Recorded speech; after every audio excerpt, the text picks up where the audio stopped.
मनीष जी कि मतलब क्योंकि ऐसे आम तौर पर जो हम महसूस करते हैं तपिश जो सूर्य की है वो दिन के वक्त पर बहुत महसूस करते हैं, शाम में दिन के तुलनात्मक और सुबह तुलना में कम होता है। तो क्या वो जो रेजेस की जो बात आप कर रहे हैं वो सुबह और शाम में भी उतनी ही प्रबल रहती है जितनी दिन में? सुबह शाम क्या वो छूट है कि देख सकते हैं और दोपहर में एकदम ना देखें? देखिए एक्चुअली सूरज की रोशनी जब धरती पर गिरती है तो धरती के ऊपर जो वाटर वेपर्स हैं, कार्बन डाइऑक्साइड है, ये ग्रीन गैसेस कहा जाती हैं, इनको ग्रीन हाउस गैसेस। ये सूरज की रोशनी जब धरती पर गिरती है वो रोशनी धरती पर टकराकर जब वापस आती है उसको वो रोक लेते हैं। जो कार्बन डाइऑक्साइड है, वाटर वेपर्स हैं, जिसको हम ग्रीन हाउस इफेक्ट कहते हैं ना कि धरती का टेम्परेचर बढ़ता जा रहा है, हिमालय पे बर्फ पिघल रही है, अटलांटिक में आर्कटिक सर्कल में बर्फ पिघल रही है, ग्लेशियर्स पिघल रहे हैं क्योंकि एवरेज टेम्परेचर बढ़ रहा है, ग्रीन हाउस इफेक्ट हो रहा है। तो जब वो एक्यूमुलेट होता जाता है और जब सूरज की रोशनी आ रही है तो आप देखिए ना, इसको आप ऐसे समझिए, जब सूरज सनराइज होता है उसके बाद कंटिन्यूसली उसकी रेडिएशन जो है, जो उसका जो हीट इनपुट है, थर्मल इनपुट है, वो धरती को मिल रहा है, वो एक्यूमुलेट होता रहता है, टेम्परेचर बढ़ने लग जाता है। आप अगर नॉर्दर्न रीजन्स में जाएंगे सूरज की रोशनी तब भी आपको पूरी दिख रही है, तब भी आपके स्किन पे जो सनबर्न है उसके होने के चांसेस हैं, बट वो टेम्परेचर वहां पे ठंडा है क्योंकि आप थोड़े एल्टीट्यूड पे ऊपर चले गए हैं। तो हायर एल्टीट्यूड पे जाते हैं तो एटमॉस्फेयर के कारण जो थोड़ी ठंडक होती है वो हायर एल्टीट्यूड की ठंडक है, वहां पर आपको सूरज की इतनी महसूस नहीं होगी गर्मी। वही सूरज आपको, आप राजस्थान में आइए, रेगिस्तान में आपको जबरदस्त गर्मी महसूस होगी। तो हम हिल स्टेशन पे इसीलिए तो चले जाते हैं जब गर्मियों का टाइम होता है कि वहां पर हमें इतनी गर्मी महसूस नहीं होगी। तो ये जो पूरा साइकिल है, ये जो एटमॉस्फेयर का फिनोमेना है, ये उससे होता है। लेकिन किसी भी जगह से सूरज को आप खुली आंखों से नहीं देखेंगे, चांद को आप कभी भी खुली आंखों से देखिए। चीज जोड़ना चाहेंगे अर्पिता जी विद रीजनिंग। देखिए आपने भी सुना, हमारे सब बुजुर्ग कहते हैं उगते सूरज को सलाम।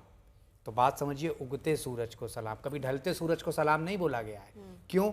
उगता सूरज कब है? 5:30 बजे, 6 बजे, 6:30 बजे, सर्दियों के दिन में 7 बजे।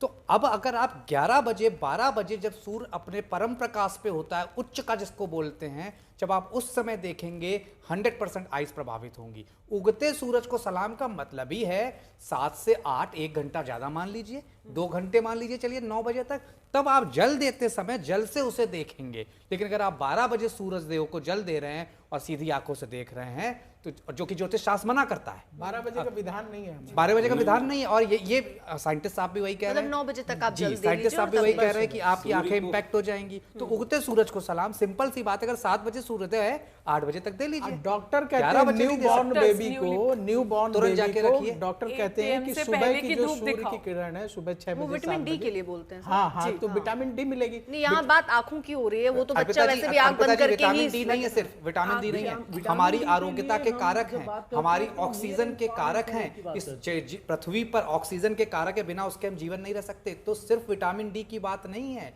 वो पहली किरण है जिसकी वजह से हम और आप जिंदा हैं। डॉक्टर बहुत और रीजन है, सिर्फ विटामिन डी रीजन तो यही है कि बच्चों विटामिन डी मिले, और आंख तो वैसे भी बच्चा बंद ही रखता है, छोटा बच्चा। कैल्शियम और इसका जो कनेक्शन है वो हैप्पी हार्मोन से भी है अर्पिता जी। जो ब्रेथ वर्क में हम लोगों ने सीखा कि जो मॉर्निंग, प्रवीण जी की बात को एक्सटेंड करते हुए बोल रही हूँ कि आजकल मेडिकल डॉक्टर्स, इवन जो लेडीज हैं जिनके घुटनों में बहुत ज्यादा पेन रहता है, कैल्शियम की कमी है, जो न्यूली बॉर्न बेबीज हैं, उन्हें 8 बजे से पहले की जो धूप है वो दिखानी चाहिए, ताकि उनके इससे हैप्पी हार्मोन सिक्रेशन, आपके मूड का जो हेल्दी रहना, ये बहुत ज्यादा इंपॉर्टेंट है। और इससे आपकी बोन्स भी हेल्दी होती है, कैल्शियम कंटेंट जो है वो एब्जॉर्ब होता है। 8 AM के बाद जो है नहीं, लेकिन 8 AM से पहले धूप में नहीं रखता है, और ना कोई डॉक्टर कहते हैं। और जिन भी कंट्रीज में जहां पर सन जो है बहुत दिन तक, बहुत महीनों तक नहीं निकलता, अलग अलग ज्योग्राफीज हैं अक्रॉस द ग्लोब, तो वहां पर जो है डिप्रेशन केसेस, एंजाइटी के केसेस जो है बहुत ज्यादा इंक्रीज्ड अमाउंट में होते हैं, जहां जहां पर बहुत दिन तक धूप नहीं निकलती है या फिर धूप से दूर रहने लगते हैं। तो कहीं ना कहीं इस सूर्य का पॉजिटिविटी से, हमारे जीवन में सनराइज से बहुत बड़ा मेंटल हेल्थ का कनेक्शन है। तो आप देखिएगा कि उगते हुए सूर्य को जल दिया जाता है, फिर हस्ताचल सूर्य जब जो है सूर्य अस्त होने लगता है तो जल में खड़े होकर के जल देने की परंपरा। और ये जो छठ का पर्व है अर्पिता जी बहुत पुराना है, बहुत पुराना है। तो विज्ञान और जो हमारे डॉक्टर हैं सब ये मानते हैं कि जो सनराइज है और सनसेट है उस टाइम पे रेज ऐसी नहीं होती जो शरीर को नुकसान करे। दोपहर का जो समय है वो उचित नहीं है, उसमें तभी सनसेट पे फोटो खिंचाने की भी परंपरा है। देखिए ऐसा है कि शास्त्री जी की बात को मैं बिल्कुल सहमत हूँ। संध्या होती है त्रिकालज्ञ, त्रिकालज्ञ संध्या में सूर्य को 3 बार जल दिया जाता है। क्यों शास्त्री जी? उत्तमा तार को पेता, मध्यमा तार लुप्त का। सूर्य को जो प्रातःकालीन की बात मिश्रा जी ने कही, प्रतीक जी ने कही, वो बिल्कुल सही बात है। लेकिन सूर्य को जल देने का सुबह का समय क्या है? उत्तमा तार को पेता। उत्तम जो है जल देने का समय वह होता है जब पूरब में तारागण आपके अस्त हो रहे होते हैं और उससे सूर्योदय से पहले किसका उदय होता है? उनके सारथी का उदय होता है, अरुणोदय का, जो पूरब में लालिमा फैली होती है। मध्यमा तार लुप्त का, मध्यम जो सूर्य को जल देते हैं वो कब होता है? प्रथम तो है जब तारागण दिख रहे हों, मध्यमा तार लुप्त का, मध्य में जब तारागण लुप्त हो गए हों। और फिर जो है तीसरे कैटेगरी का सूर्य को जल तब कहा गया है जब सूर्य उदित हो जाता है।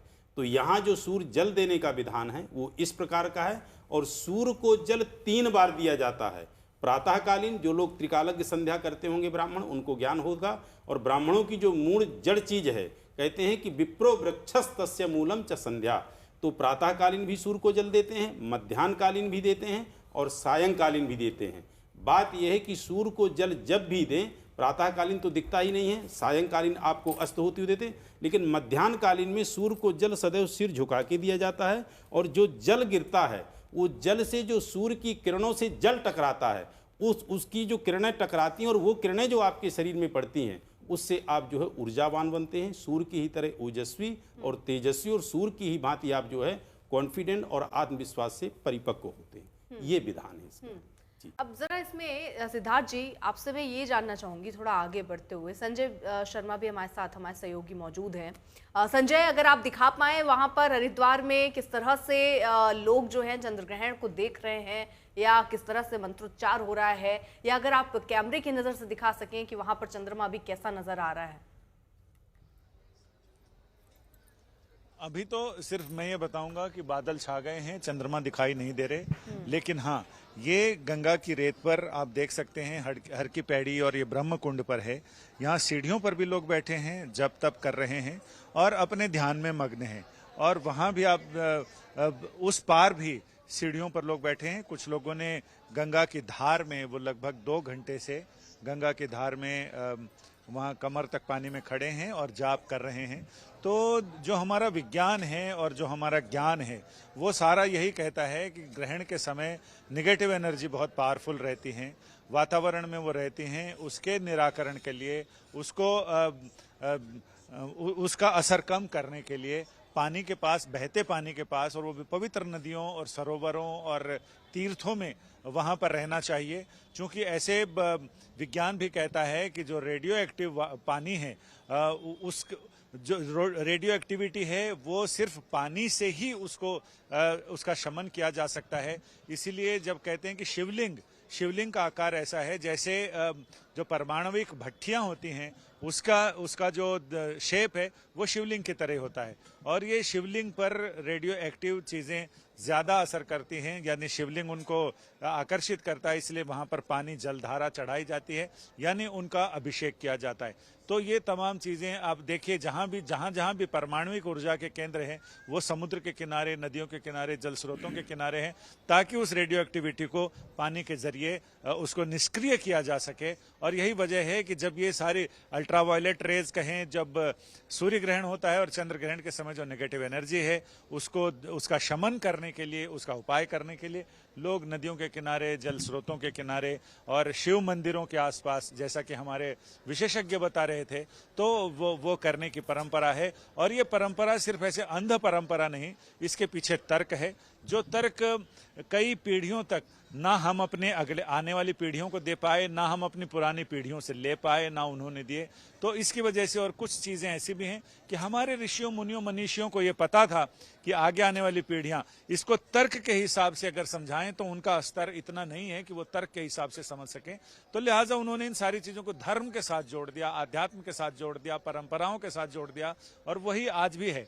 आज का विज्ञान भी धीरे धीरे इन सारी चीजों को मान तो रहा है जहां जहां प्रमाण मिलते हैं, लेकिन वो तर्क यही है कि जब नेगेटिव एनर्जी ज्यादा हो तो आपको किसी बहते हुए जल स्रोत के पास, उसमें भी पवित्र नदियां जो हिमालय जैसे पर्वत से निकलती हैं, उनके आसपास अगर आप रहते हैं तो आप उस नेगेटिविटी पे पार पा सकते हैं, उसके असर को कम कर सकते हैं और अपने जीवन में पॉजिटिव एनर्जी को ज्यादा से ज्यादा भर सकते हैं। तो यही वजह है कि ये तमाम लोग देश के कोने कोने से आए हुए हैं और हमें नासिक के लोग मिले, हमें कश्मीर के लोग मिले, तो ये सारे लोग आए हुए हैं और यहाँ गंगा की रेत पर भी वो मौजूद हैं और सबके हाथों में कुछ लोग जप कर रहे हैं। अभी हमने एक महिला को देखा, वो रामचरितमानस का पाठ कर रही थी, कई लोगों को गीता का पाठ करते हुए देखा है, कई लोग अपने अपने मंत्रों के जाप कर रहे हैं, यानी तन मन धन तीनों की शुद्धि के लिए लोग यहाँ पर पहुंचे हैं, जिससे कि वो ग्रहण का असर है उसको वो कम कर सकें।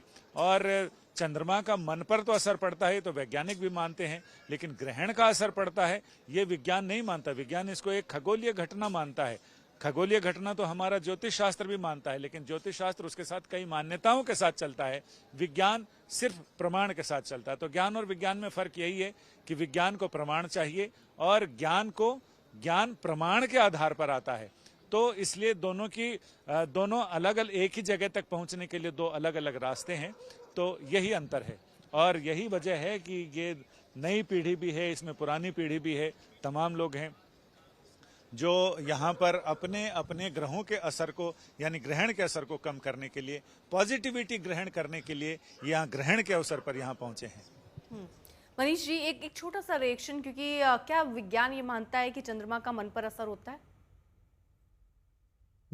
देखिए, चांद का असर जो है वो ग्रेविटेशनल फॉर्म में होता है, जो अर्थ पे होता है, जो अपनी टाइड्स पे होता है। मन, अगर हम बात करें साइंस के हिसाब से, तो मन अपना हार्ट हुआ, लेकिन जब हम बात करते हैं मन की, अगर हम फिलोसॉफिकल चले जाएं तो शायद अपने हार्ट को मन नहीं कहते, ना अपने माइंड को, ना अपने ब्रेन को मन कहते हैं। तो साइंस के लिए मुश्किल ये होगा कि हम ये डिफाइन कर पाए कि मन है क्या है। जी। तो हाँ जी, नहीं, बड़ी अच्छी बात देखिए इन्होंने कही कि चंद्रमा का जो ग्रेविटेशनल फोर्स है वो अर्थ पर असर डालता है। अब अर्थ में जो है वाटर सबसे ज्यादा है, और जो हमारा ये शरीर है जिसको हम पिंड बोलते हैं, इसमें भी वाटर सबसे ज्यादा है। ब्लड है, ब्लड में भी वाटर है। तो जब चंद्रमा का ग्रेविटेशनल फोर्स अर्थ पर असर डाल रहा है, उसमें जो एलिमेंट्स हैं, वाटर है, सब पर असर डाल रहा है, तो हम भी तो इसी अर्थ में है, तो हमारे ऊपर भी असर डालेगा और हमारे अंदर जो वाटर है उस पर भी असर डालेगा।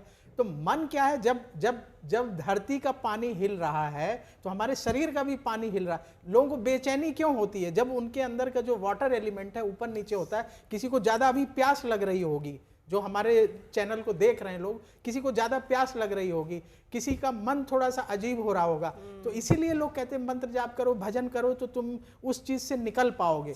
कई बार क्या होता है कि जब ये ग्रहण के 1-2 दिन पहले और ग्रहण के 1-2 दिन बाद लोगों का, जैसे पंडित जी बता रहे थे, हमारे विद्वानों ने बताया कि जिनका चंद्रमा कमजोर होता है ज्योतिष के हिसाब से, 6ठे, 8वें, 12वें घर में बैठा होता है, ऐसे लोग जो है गलत डिसीजन ले बैठते हैं, क्योंकि मेंटल स्टेटस उनका बढ़िया नहीं होता, तो गलत डिसीजन ले लेते हैं। तो शास्त्र ये कहता है कि आप गलत डिसीजन ना ले पाए, घर में लड़ाई झगड़ा ना हो, आपके घर में सुख शांति रहे, इसलिए आप इस समय को अच्छे तरीके से यूज कर लें भगवान का भजन करने में, कि आपको वो एनर्जी मिल जाए, पॉजिटिव एनर्जी, जो आपके डिसीजन को जो है प्रभावित ना करे। कुल मिलाकर जहां से भी पॉजिटिव एनर्जी आप ला सकते हो, वो कोशिश आपको करनी है, सीधा सही मतलब। पॉजिटिव एनर्जी मिलेगी ही भगवान से, मिलेगी ही ईश्वर की, नेगेटिव एनर्जी की बात करते हैं। जी जी मनीष जी।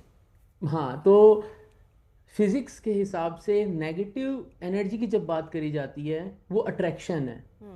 ग्रेविटेशन जो है, जब उस एनर्जी की हम बात करते हैं वो नेगेटिव है, उसके आगे एक माइनस का साइन लगता है, क्योंकि वो अट्रैक्शन है। जब बात करते हैं एक इलेक्ट्रॉन एक प्रोटॉन को खींच रहा है जिससे एटम बन रहा है, उसकी जब एनर्जी की बात करते हैं वो नेगेटिव है। तो जहां पर अट्रैक्शन है वहां पर एनर्जी जो है उसको नेगेटिव माना जाता है। मतलब आप अगर समझना चाहें तो जब हम बात करते हैं फिलोसॉफिकली कि नेगेटिव एनर्जी है, पॉजिटिव एनर्जी है, तो वो उस एनर्जी को हम सूरज से आने वाले रेडिएशंस की एनर्जी से, चांद जिस तरीके से अर्थ को अट्रैक्ट कर रहा है, वो ग्रेविटेशनल पुल जो है उसकी जो एनर्जी है वो मुझे नहीं पता कैसे रिलेट कर पाएंगे, लेकिन फिजिक्स के अंदर जब नेगेटिव एनर्जी की बात करी जाए तो we put a minus sign, जहां पर भी हम अट्रैक्टिव फोर्सेस की बात करते हैं तो हम कहते हैं कि there is a negative potential here, यहाँ पे एक नेगेटिव पोटेंशियल है बिकॉज अट्रैक्टिव फोर्सेस काम कर रहे हैं। ये बात बार बार हुई है नेगेटिव एनर्जी की, तो मैं सोचा थोड़ा सा ये बता दें कि हम इसको कैसे देखते हैं।